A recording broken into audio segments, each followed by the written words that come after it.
Assalamualaikum warahmatullahi wabarakatuh. Di kesempatan ini saya akan menjelaskan tentang blok silinder untuk mesin 4 tak atau mesin 4 langkah. Fungsi dari blok mesin ini atau blok silinder ini adalah sebagai dudukan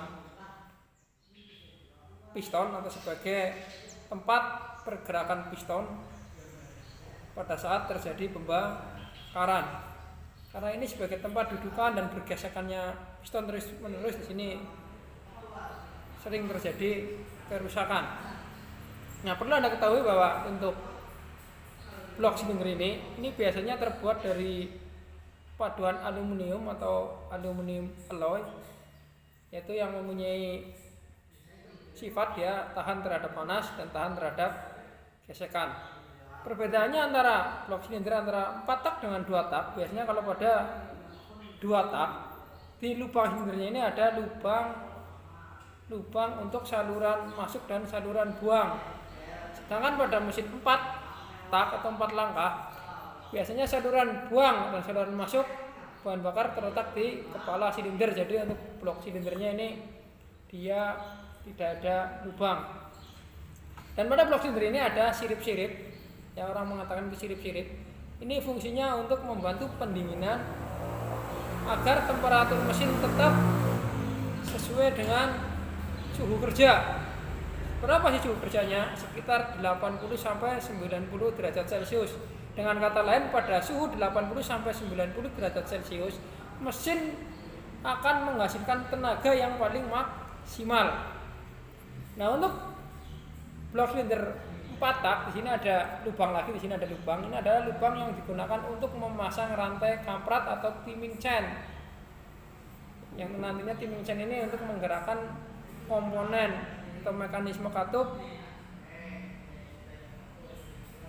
Nah, untuk blok silinder ini adalah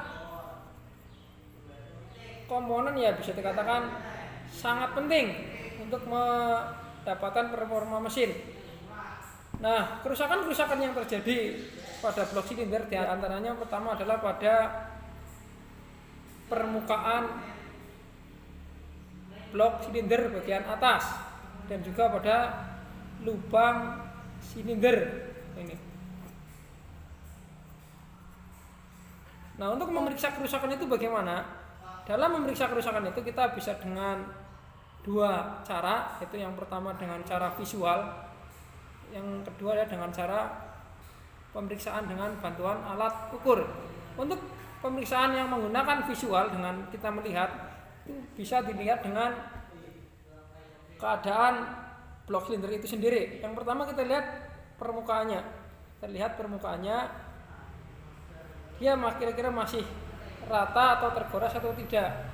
Sebaiknya kalau blok silinder yang masih baik adalah atasnya itu masih rata dan tidak ada goresan. Itu untuk bagian atasnya. Bagian atas ini adalah bagian yang nantinya ada packing yang menyatukan dengan kepala silinder. Di sini ada packingnya. Nah, kerusakan yang kedua kita lihat juga lubang silindernya. Kita lihat, kita bersihkan dulu lubang silindernya menggunakan bensin sampai bersih. Itu kita keringkan. Jadi kita lihat di lubang silinder ini ada goresan atau tidak. Ini goresannya masih wajar atau tidak. Kalau seandainya goresannya sudah terlalu besar, itu berarti ya blok silinder itu tidak layak digunakan. Kalau sudah tidak layak bagaimana? Untuk blok silinder yang dahulu itu masih bisa dilakukan perbaikan, itu dengan cara di oversize atau lubang silindernya ini diperbesar. Ukurannya itu biasanya 0,25, 0,50, 0,75, 1 mili sampai 1,25. Itu biasanya penambahan daripada itu. Jadi seumpama tadinya lubang silindernya 50, berarti dia tambahkan 0,25, 0,50 dan seterusnya. Perbesar lubangnya. Tapi dengan catatan kalau lubangnya diperbesar, piston dan ringnya juga harus diganti. Terus pemeriksaan selanjutnya bagaimana? Dengan visual kita lihat sirip-siripnya di sini. Kalau siripnya sudah banyak yang pecah, berarti pendinginannya akan terhambat. Kalau terhambat bagaimana? Bisa terjadi yang namanya overheat. atau panas yang terlalu tinggi. Ini. Tuh. Itu cara visual. Yang kedua dengan cara menggunakan alat bantu dengan cara pengukuran. Untuk pemeriksaan pada permukaan kepala atau tempat packing blok silinder sini, cara pemeriksaannya adalah menggunakan bantuan filler grid. Yang kedua menggunakan straight edge. Bagaimana cara pemeriksaannya? Itu untuk mengetahui kerataan pada bagian atas blok silinder. Bagaimana caranya? Kita gunakan, karena nggak ada straight edge, kita gunakan mistar baja. Arahkan seperti ini, kita pasang seperti ini. Setelah itu kita cari ukuran pada filler gig, ya, kita cari ukuran filler gig yang bisa masuk ke lubang atau celah yang dihasilkan dari permukaan blok silinder bagian atas dan juga mistar baja atau dengan straight edge. Dilihat di sini ada celahnya enggak? Ini posisi 1, posisi 2 seperti ini. Nah, cari juga posisi 3, cari juga posisi 4, cari juga. Yang baik yang bagaimana? Kalau dia baik adalah dia tidak ada celah atau gap antara mistar baja dengan permukaan blok silinder bagian atas. Tapi kalau ada bagaimana? Kalau ada masih diizinkan asalkan dia tidak melebihi dari 0,05 mm. Ini itu batas servisnya. Kalau seandainya dia masih 0,02 mm berarti dia masih layak digunakan. Sekali lagi kalau dia lebih dari 0,05 mm berarti bagian atas blok silinder ini harus sudah diratakan kembali, disekrat juga mungkin, atau diamplas. Ini itu untuk permukaan atas daripada blok silinder. Terus pemeriksaan kedua pada lubang silinder. Kerusakannya itu yang pertama ada yang dinamakan dengan keovalan dan ada yang dinamakan dengan ketirusan.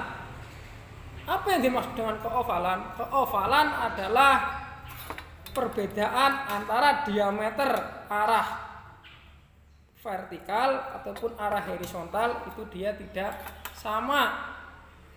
Harusnya lubang silinder ini diameternya di posisi manapun itu harus sama. Tapi kalau oval antara arah yang vertikal atau arah horizontal itu diameternya berlainan, itu yang dinamakan keovalan. Itu pun ada batas servisnya. Untuk batas servisnya bisa dilihat di buku pedoman reparasi masing-masing mesin. Ini itu yang dinamakan keovalan. Jadi perbedaan diameter antara arah vertikal atau horizontal, atau ada yang mengatakan arah Y dan arah X. Seandainya sini arah Y, sini arah X, diameternya itu berbeda. Itu yang dinamakan keovalan. Sedangkan yang dinamakan ketirusan adalah antara lubang bagian atas dan lubang bagian bawah itu diameternya tidak sama. Mungkin dia mengecil atau mungkin dia ke bawah itu membesar. Tetapi biasanya bagian bawah adalah mengecil, karena yang biasanya diameter paling besar berada di bagian atas ataupun bagian tengah. Kenapa bisa seperti itu? Karena di atas ini terjadi pembakaran langsung yang menyebabkan piston itu memuai lebih besar dibandingkan dengan piston bagian bawah, sehingga di sini gesekannya akan semakin besar. Jadi biasanya diameter atas dengan diameter bawah itu lebih besar diameter atas. Itu yang dinamakan dengan ketirusan. Itu tadi sudah saya jelaskan bagaimana pemeriksaan blok silinder, yaitu dengan cara visual dan dengan cara penggunaan alat bantu. Saya ingatkan kembali, kerusakan biasanya terjadi pada permukaan atas blok silinder dan pada bagian lubang silinder. Lubang silindernya itu aus. Aus itu ada dua macam. Aus karena keovalan dan aus karena ketirusan. Untuk pengukurannya bagaimana? Kita bisa menggunakan alat yang dinamakan dial bore gauge. Itu saja yang bisa saya sampaikan. Terima kasih. Assalamualaikum warahmatullahi wabarakatuh.